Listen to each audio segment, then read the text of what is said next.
master theme, and this is the maintenance page. So this is all built in as well. So for this, we go to Appearance, Customize. In the General section, you have Maintenance Mode. And from here, you can enable it.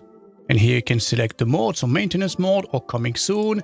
And then you can define who has access to the website. So maybe perhaps someone who's logged in will have access to the website. Or maybe you can customize this based on roles as well.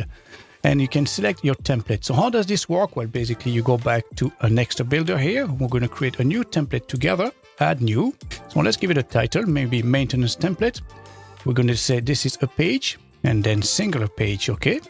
And this will be displayed for all posts, and we're going to publish. And now we can go back to the top and let's edit with Elementor. And from here, you can start designing your page like you would with any other pages. So let's add maybe a heading here. So let's call this maintenance page. Let's center that and let's give it a color. Maybe there you go. And add maybe a bit of margin on top. Let's say maybe 150. So there you go. So let's say this is your landing page.